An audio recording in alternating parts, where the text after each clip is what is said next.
Okay बच्चों, फिर theory की दूसरी क्लास में आप लोगों का स्वागत है। अब तो उसमें जो है हम लोगों ने ये जेवीएम वाली थ्योरी लास्ट क्लास में पढ़ ली थी, जावा फीचर्स वगैरह, सोर्स कोड और ये सब। तो इसकी ही थ्योरी हम लोग आज की क्लास में, थ्योरी के बाद एमसीक्यू होंगे और एमसीक्यू के बाद फिर नेक्स्ट टॉपिक। चलिए बताना शुरू करिए बच्चों। पहला देखिए question, what is primary purpose of Java virtual machine.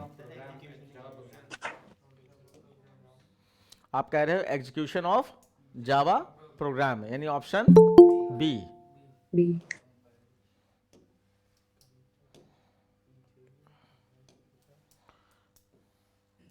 ठीक, एग्जीक्यूशन ऑफ जावा प्रोग्राम, इसका ऑप्शन बी सही हो गया।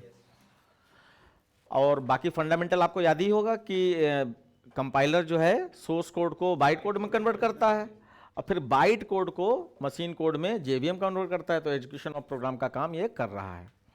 उसके बाद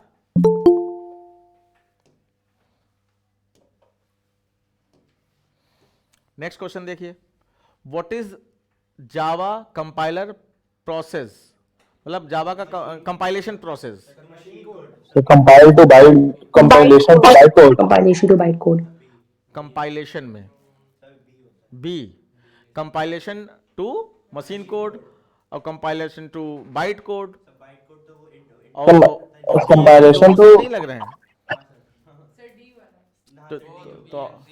तो डी वाला नहीं सही होना चाहिए भाई। कंपाइलर भी कंपाइल भी करता है और उसको प्रोसेस भी करता है। हाँ, सारा क्वेश्चन का आंसर देखा करो।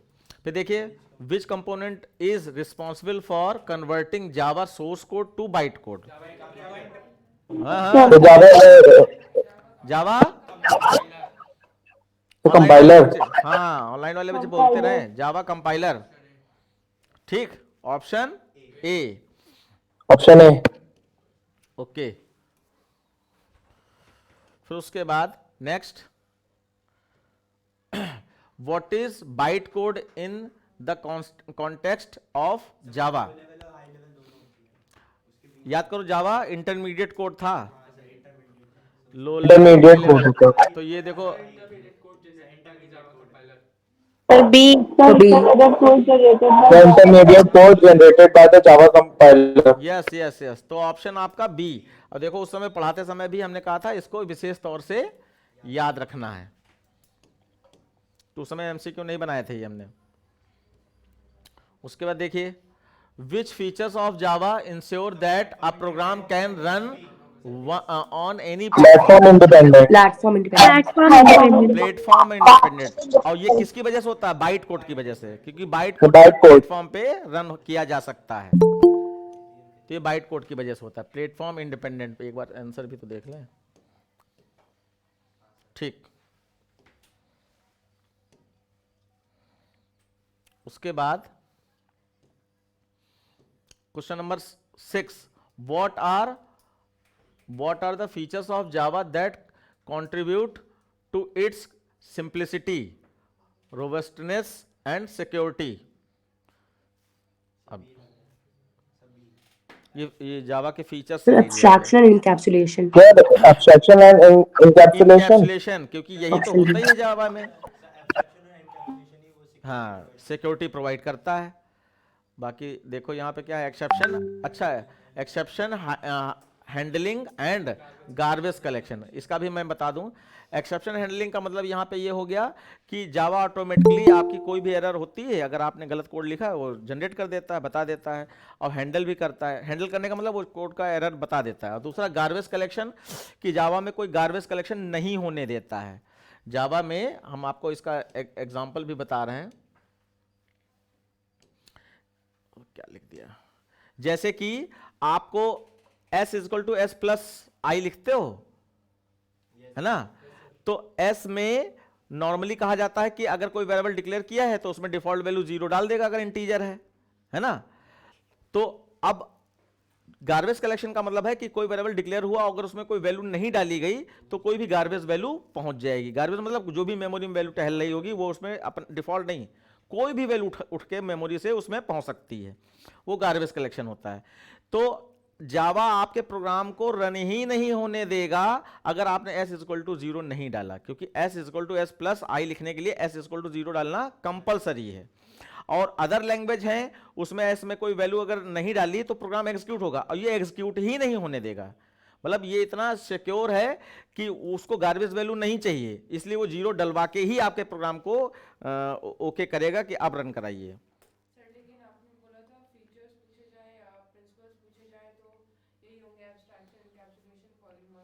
नहीं, what are the features of Java, नहीं सिंप्लिसिटी कॉन्टेक्स्ट के उसमें जो पूछ दिया गया तो फीचर्स के नाम दे दिए गए ना, और ऑप्शन भी तो नहीं है उस तरीके के फीचर्स के नाम स्पेशली दे दिए गए, तो उसके हिसाब से ये आंसर है, वरना फीचर्स का मतलब वही है। सर हाँ सर एक्सक्यूज मी यस बेटा बताइए। सर, अगर हमें कोई और वेरिएबल की वैल्यू किसी वेरिएबल में स्टोर करनी है तो सर जरूरी है उस वैल्यू को आई मीन उस वेरिएबल में 0 स्टोर करना? कौन, पहले वाले वेरिएबल में या दूसरे वाले वेरिएबल में? सर जिसमें स्टोर कर रहे हैं। जिसमें स्टोर कर रहे हो उसमें कोई जरूरी नहीं है, असल सर में मार्क कट गया सम इज उसमें। इक्वल टू सम प्लस आप आई लिखते हो तो सम में अगर कोई वैल्यू नहीं तो कैलकुलेट किसके साथ करे? यस तो सर ये केवल सम में ही होता है सर। हाँ ये मैं सम में जैसे फैक्टोरियल वैल्यू वाले उसमें भी f is equal to F into I लिखते हो, तो f में यस सर अगर कोई उसमें वैल्यू 1 नहीं होगा। डाली तो कैलकुलेट किसके साथ करे, तो वो वैल्यू डलवाएगा पहले तभी प्रोग्राम एग्जीक्यूट होने देगा, जबकि अदर सर लैंग्वेज स्टोर में करना है प्रोग्राम तो एग्जीक्यूट हो नहीं जाएगा हमें, रिजल्ट कुछ भी आ जाए। सर स्टोर करना है तो नहीं 0 स्टोर करना होगा उसमें? वो जो भी स्टेटमेंट ऐसे हैं जिसमें आपका इक्वल साइन के दोनों साइड में सेम वेरिएबल है उसमें कंपलसरी है कोई ना कोई वैल्यू डालना, और जो वेरिएबल इक्वल साइन के दोनों साइड में नहीं होते हैं उनमें कंपलसरी नहीं होता है। आप डाल देते हो तो अच्छी बात है, कंपलसरी नहीं होता है।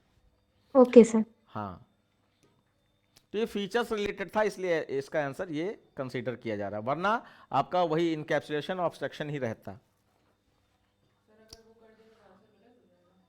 अब देख लेना करके। विच of the following is not a feature of Java? Pointer.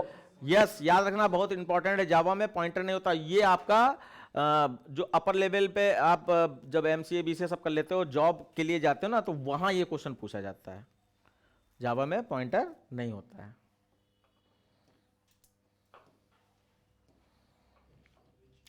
उसके बाद which term refers to a piece of code that can be executed by the web browser? Java applets. हाँ अब थ्योरी पढ़ी इसलिए आपको याद है कि वेब ब्राउजर पे जावा एप्लेट ही रन करवाए जाते हैं।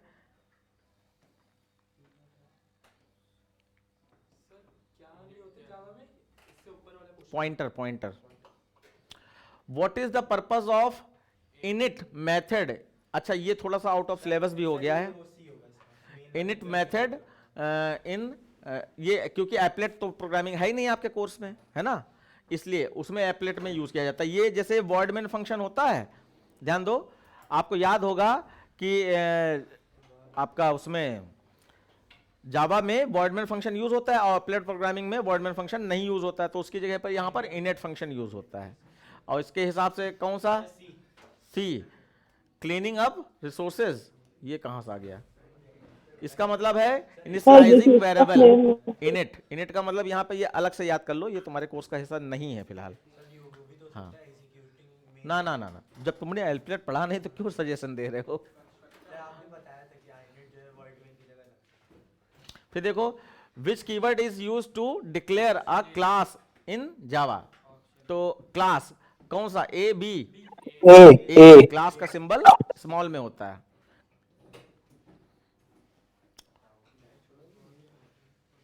उसके बाद देखिए in Java which keyword is use to declare a method that does not return void. Void सही है सर ये फंक्शन का है ना, ऐसे ही नहीं, वो फंडामेंटल टॉपिक का ही है, वॉइड है, लेकिन हाँ फंक्शन टॉपिक में यूज होता है। वॉइड का मतलब नो रिटर्न वैल्यू। और what is the purpose of super keyword in Java? ये एक्स्ट्रा चीजें आप याद करके रखिए क्योंकि ये आपके वो सुपर क्लास से रेफर करना। हाँ सुपर क्लास। आप देखो दो क्लासेस हैं आपस में, तो पहली क्लास के फीचर्स दूसरी क्लास में आते हैं इनहेरिटेंस में। अब दूसरी क्लास में पहली क्लास के फीचर लाने के लिए दूसरी क्लास के अंदर हम सुपर कीवर्ड यूज करते हैं। तो सुपर कीवर्ड जैसे पहली क्लास में अगर a नाम का वेरिएबल है तो दूसरी क्लास में भी अगर a नाम का वेरिएबल है, तो कैसे डिस्टिंग्विश करोगे कि पहली क्लास का ये a है या दूसरी क्लास का है। तो सुपर डॉट a लिखोगे तो पहली क्लास का a है, और खाली a लिखोगे तो दूसरी क्लास का a है। तो सुपर कीवर्ड यूज होता है इसमें। कौन सा ऑप्शन सही है? A refers to the super class, यानी बेस क्लास या पेरेंट्स क्लास भी कह सकते हैं। अरे यार तो देख ही लिया तुमने यार। चलो अच्छा देखो, what is term object oriented means context of जावा। हाँ, ऑब्जेक्ट ओरिएंटेड का मतलब सब कुछ ऑब्जेक्ट से ही रिलेटेड है, तो emphasize the use of object and classes, इस पे जोर दिया जाता है। ये क्या हो रहा है?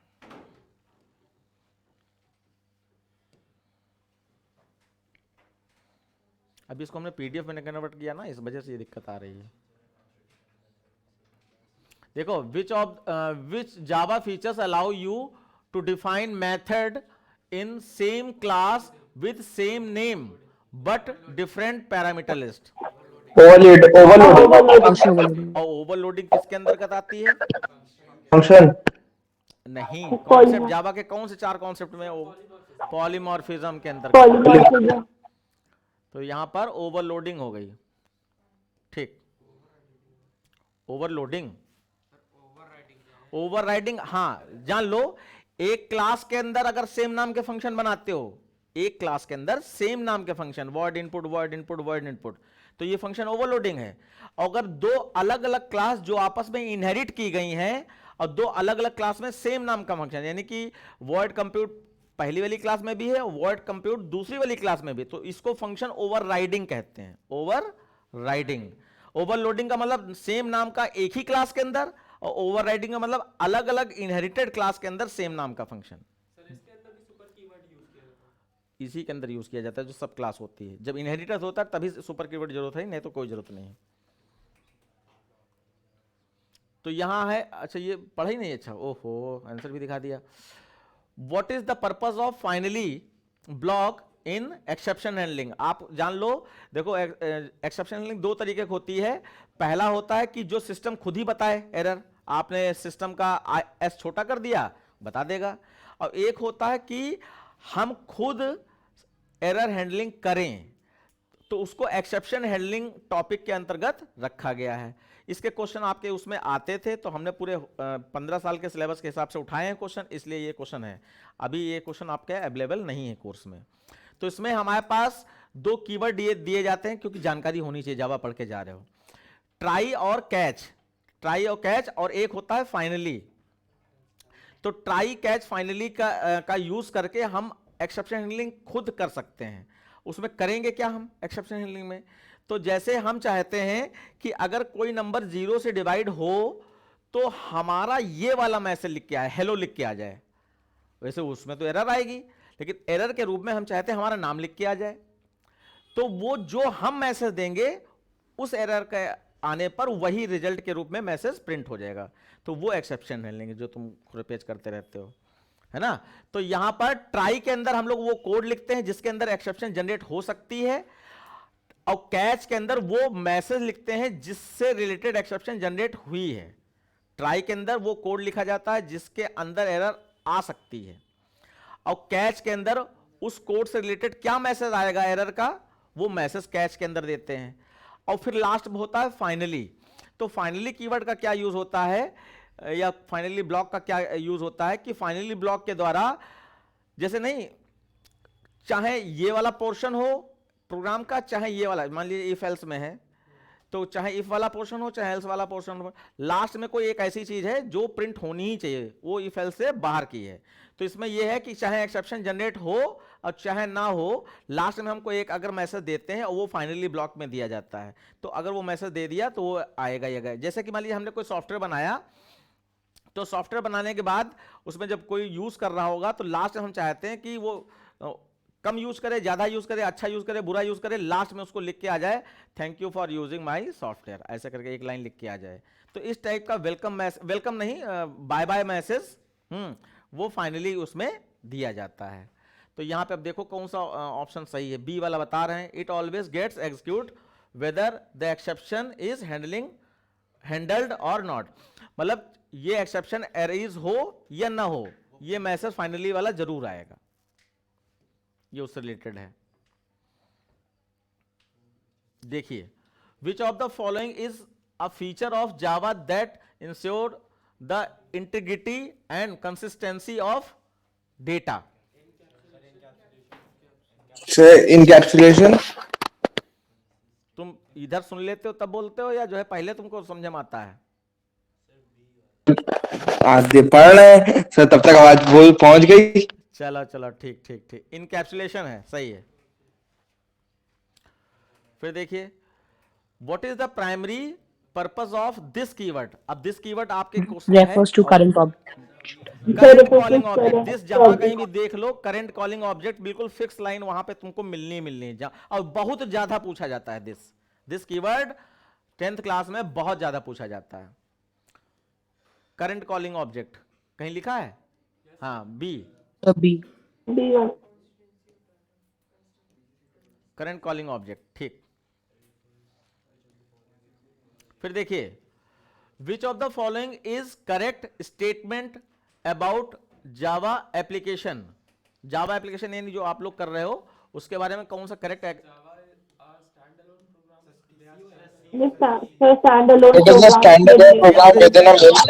Program with main method, C सही है।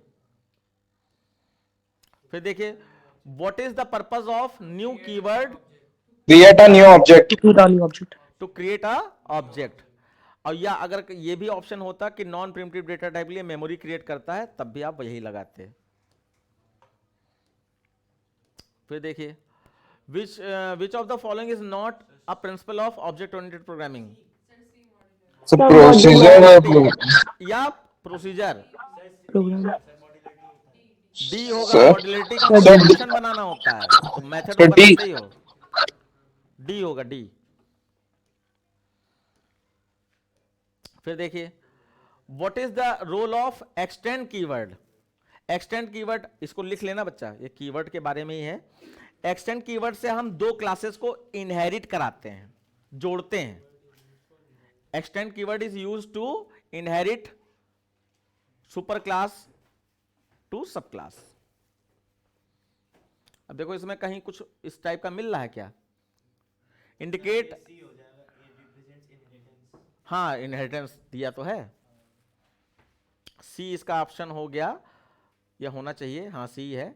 लेकिन हम सीधे सीधे इसका मतलब बता रहे हैं। जैसे अब इसका हम अगर आप समझो ऐसे, सुनो, पहली क्लास बनाई क्लास XYZ और उसका सबको लिख दिया, क्लास बंद कर दी लास्ट में, और उसके जैसे दूसरी क्लास खोली MNO, अब XYZ को इसमें जोड़ना है, तो आप लिखोगे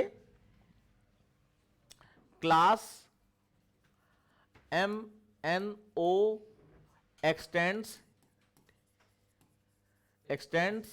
XYZ। तो ये आपस में दो क्लास को जोड़ने के लिए इनहेरिटेंस पर्पस से यूज किया जाता है एक्सटेंड कीवर्ड। एक्सटेंड कीवर्ड से ही क्लासेस जुड़ती हैं आपस में।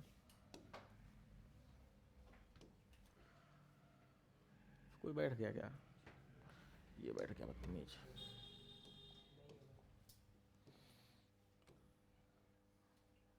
फिर देखिए,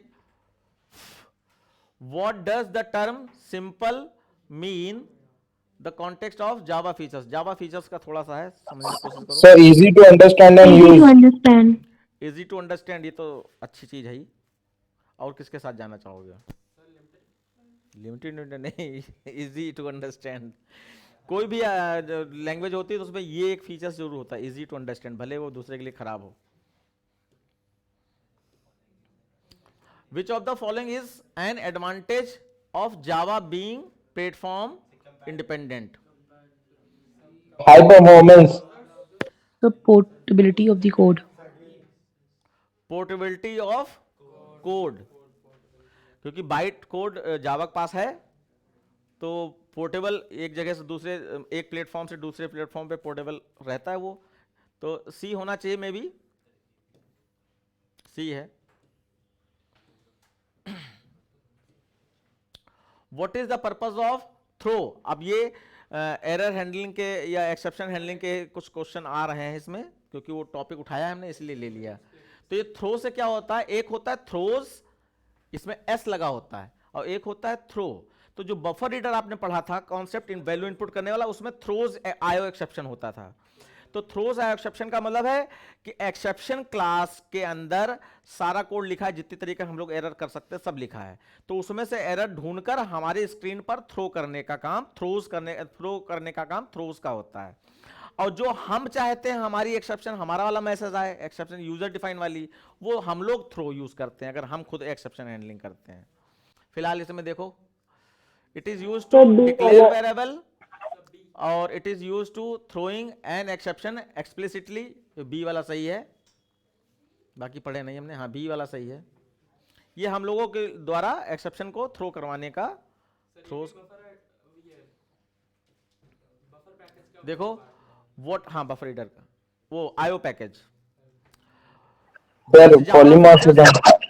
allow a class to multiple method with same name. हाँ तो ये, हाँ पॉलीमॉर्फिज्म है, पॉलीमॉर्फिज्म।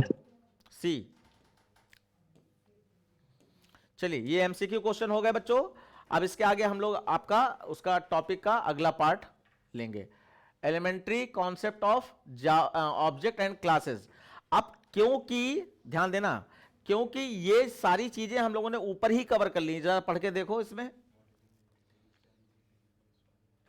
ये सारी चीजें हमने ऊपर ही कवर कर ली कि ऑब्जेक्ट क्या है, क्लास क्या है, फीचर्स क्या हैं। तो इस वजह से इसका हमने नोट्स कोई अलग से नहीं बनाया है, इसके सिर्फ एमसीक्यू ले लिए हैं। पढ़ लो कि ये इसमें क्या क्या है,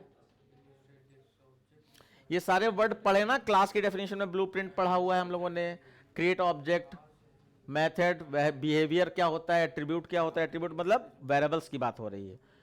तो ये जो है के अंतर्गत हमने सीधे सीधे आपके एमसीक्यू ही ले ली, क्योंकि वो सारे फीचर्स हम लोग पढ़ चुके हैं। देखिए जल्दी से इसको भी कर लेते हैं। What is the primary purpose of a class in object oriented programming? Object oriented programming में data encapsulation. Data encapsulation,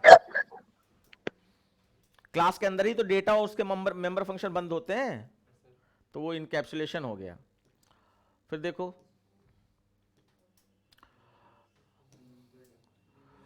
in ऊप what is a class? Class को यूजर डिफाइंड डेटा टाइप बोला जाता है। यूजर डिफाइंड डेटा टाइप क्यों बोला जाता है? क्योंकि क्लास का नाम हम अपने मन से रख सकते हैं ना, तो इसलिए उसको यूजर डिफाइंड डेटा टाइप बोला जाता है।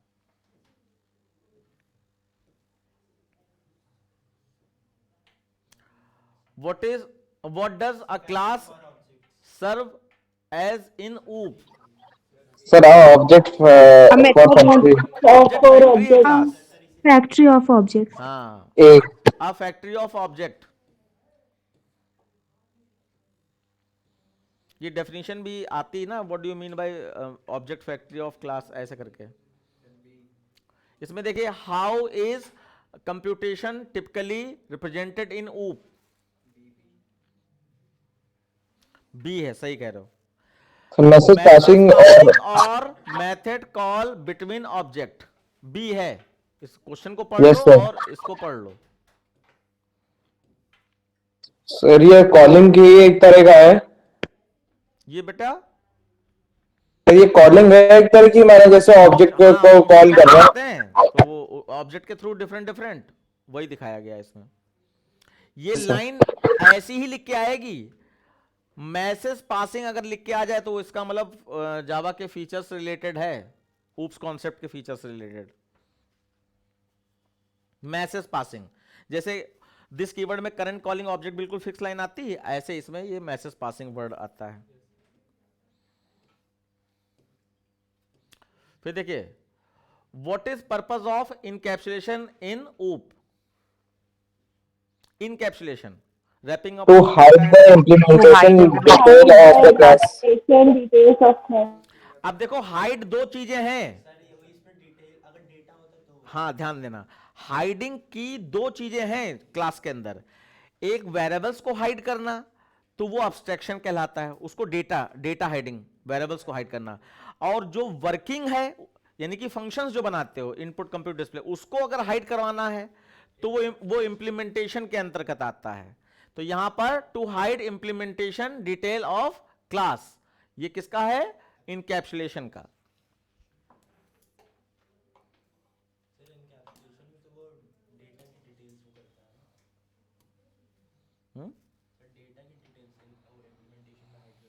इनकैप्सुलेशन मतलब wrapping up of data and related methods into a single unit. तो इनकैप्सुलेशन जो है, जो मेथड होते हैं वो किसी को दिखाना चाहते हो अदर क्लास को या नहीं छुपाना चाहते हो, इसको डिसाइड करता है।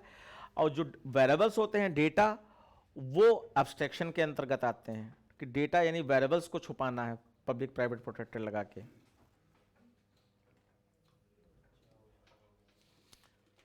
तो इम्प्लीमेंटेशन आए तो इसका मतलब इनकैप्सुलेशन है। Sir, a class in instance What of an is a object. class related to objects in OOPS? A class is a collection of objects. Collection of objects।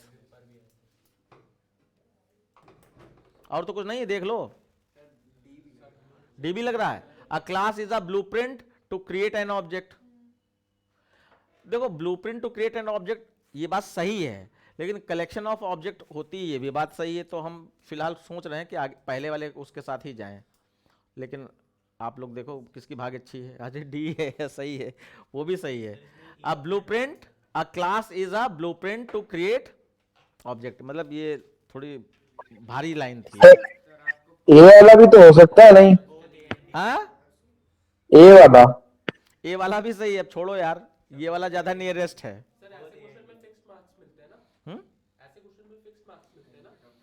एक ही नंबर का होता है, उसमें क्या फिक्स करोगे। What term is used to describe the attribute, attribute मतलब variables की बात हो रही, of an object in OOP। और वेरिएबल को ही आप प्रॉपर्टीज कह सकते हो, एक्सटर्नल फीचर्स। तो यहां पर प्रॉपर्टीज ही इसका आंसर हो जाएगा। अच्छा वेरिएबल भी है यार, तो सीधे सीधे वेरिएबल दिया तो प्रॉपर्टीज क्यों यूज करें, फिर नियरेस्ट ले लिया गया, वेरिएबल भी है। एक्चुअली हम पास में खड़े हैं ना, तो हम तुम्हारी आंखों से देखने की ज्यादा कोशिश कर रहे हैं कि अगर बच्चों पसंद कर लें तो फिर ठीक है, हम खाली कॉन्सेप्ट बता देंगे। उसके बाद देखो, इसको बताओ।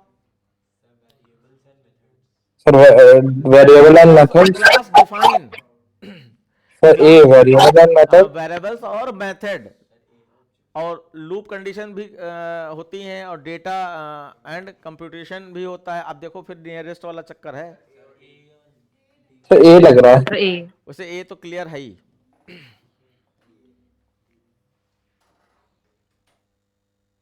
फिर देखो, how is Sir, a A. Class similar to factory in OOP. It produce the similar objects. हाँ, produce of similar object. Factory object कहा जाता है, क्लास इज ऑब्जेक्ट फैक्ट्री, तो सिमिलर ऑब्जेक्ट ही प्रोड्यूस करने का काम है उसका। ठीक।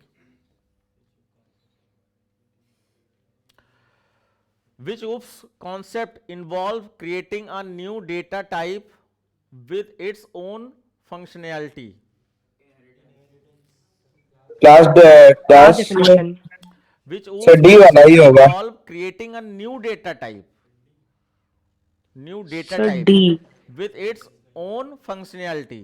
तो D Inheritance, लग रहा है, और कोई नहीं लग रहा है। inheritance, Sir, class भी data type है तो D अब होना देखो, चाहिए।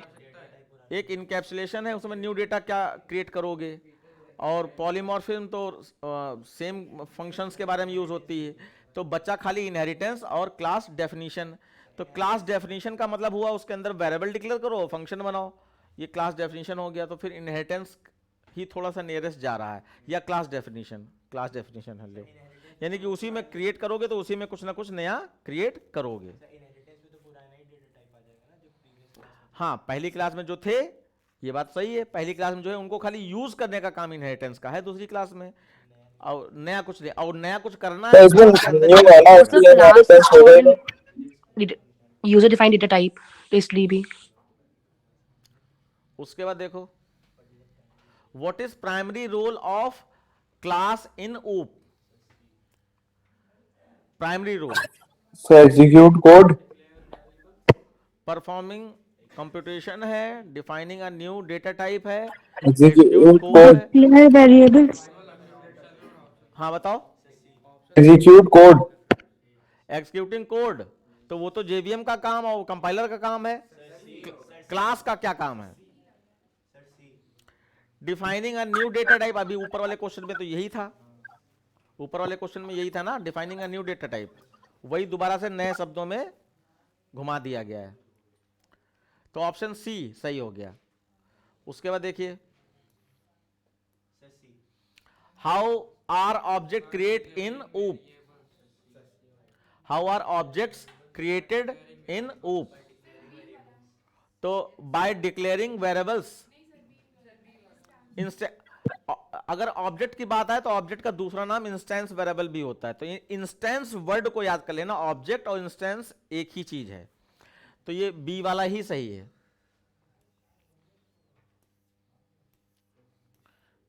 बड़ी उम्मीदों से देखते होगे कि बदल जाए तो थोड़ा सा हंसी हो जाए।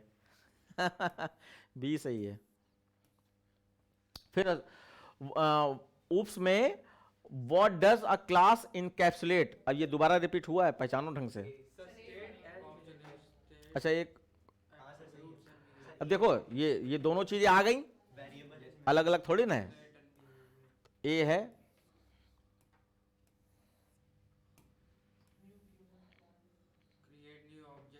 Create new new objects. Keyword का क्या करता है? एलोकेटिंग मेमोरी फॉर ऑब्जेक्ट या create a new object? Create a new object, repeated है sir.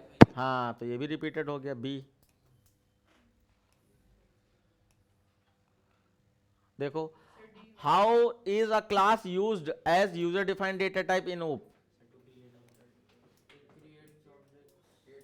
Sir to create a object, to create a object, तो class used as a user defined data type, user defined data type object के through ही handle होना चाहिए। और सी में क्या है? Declaring a variable. नहीं, देख लो उसमें क्या दिक्कत है, अपना क्लास है। बी, बी में क्या है? Encapsulate data. How a class use to user defined data type, encapsulate data, बिल्कुल अलग है यार। चलो ठीक है, तुक्का तुम्हारा ठीक लग गया। एमसीक्यू क्वेश्चन इतने खतरनाक हैं या होते हैं कि कब तुम्हारा एक नंबर गायब कर देंगे पता नहीं। हाँ, इसीलिए हम ज्यादा एमसीक्यू लेके आ रहे हैं। What does a class survive, ये तो वाला क्वेश्चन रिपीट हुआ है पक्का। Blueprint for object, option B. Blueprint for object. What is a primary purpose of method in OOPs? देखो ये कुछ नहीं दिख रहा है। मेथड मतलब फंक्शन, और फंक्शन क्या करता है? कोई काम करता है। नहीं, वो तो क्लास का काम है। बिहेवियर का ही मतलब मेथड होता है, तो डी वाला ऑप्शन सही है इसका। बिहेवियर का मतलब ही ऑब्जेक्ट होता है, तो वो फंक्शन होता है। Collection of objects. ठीक, collection of, option C. Question देखो, what does a class represent in OOPs? इससे पहले वाला question, what primary purpose of method? Method का प्राइमरी पर्पस क्या है? Specify behaviour of object. Collection of object, C है ठीक, collection of object. What does a class define in OOP? Object और method. अब एक ही टॉपिक में इतने क्वेश्चन बना दिए, ज्यादा से ज्यादा 10 होते, बहुत होता। What does a class act as a object factory? By creating new. By sir creating a new by object, new instantiating Inactive instantiating instant object, So by yeah, B instant. B creating object, ठीक।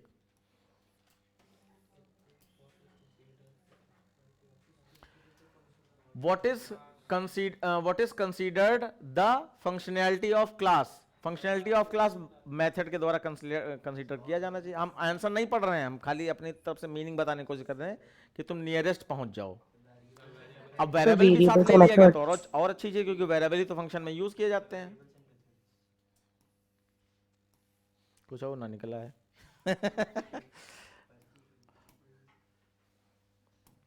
इसको PDF में convert नहीं कर रहे हैं क्योंकि जो है ये रिपीटेड है। कौन सा है? ए, ठीक, तो जल्दी सर ये कर। सब एमसीक्यूज क्लास में उसमें होंगे एप्लीकेशन में? यस बेटा, क्या पूछ रहे हो? ये सब एमसीक्यूज एप्लीकेशन में होंगे? एप्लीकेशन कौन सी एप्लीकेशन? सर आपकी एप्लीकेशन। अभी उसमें डाला नहीं, ये नई फाइल अभी जनरेट मतलब बनी रही है, हम रोज बनाते हैं इसको थोड़ा थोड़ा। ये वाला हो गया, प्राइमरी फंक्शन ऑफ क्लास। तो अच्छी बात है यार, इसी बहाने रिपीट हो जाए, दोबारा कब अपने आप पढ़ोगे, रिवीजन हो जा रहा है यहीं पर। मैसेज, हाँ, ऑप्शन सी, मैसेज पासिंग और मेथड कॉल बिटवीन ऑब्जेक्ट। देखा, याद हो गया ये। What is significance of class, ये नया है।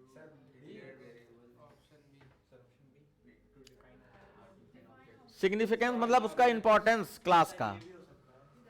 तो हाइड डेटा भी होता है उसका, डिफाइनिंग ऑब्जेक्ट भी होता है, परफॉर्म कैलकुलेशन, ये तो अलग चीज हो गई, डिक्लेयर वेरिएबल, ये होते तो हैं लेकिन ये बहुत। B तो हाइडिंग डेटा और डिफाइनिंग ऑब्जेक्ट, तो क्लास का सिग्निफिकेंस ऑब्जेक्ट बनाना, हर उप्स कौन सा? Hiding data. हाइडिंग डेटा सबसे ज्यादा नियरेस्ट है। ठीक है, ठीक है, बहुत अच्छा। हम वो बोल रहे थे, हमने कहा सब बच्चा उसी के साथ जाना चाहते, तो ठीक है। तो टू डिफाइन ऑब्जेक्ट, अब सिग्निफिकेंस वर्ड से टू डिफाइन ऑब्जेक्ट याद रखो क्लास का, क्योंकि एक क्वेश्चन जो है गड़बड़ कर रहा है ये बार बार। हो गया हमें लग रहा है, ठीक, ओके।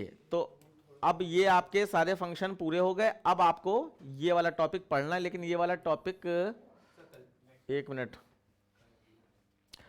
ये वाला टॉपिक मैं सोच रहा हूं कि नई क्लास में ही पढ़ाया जाए, क्यों, जबरदस्ती तो है नहीं कोई, है ना।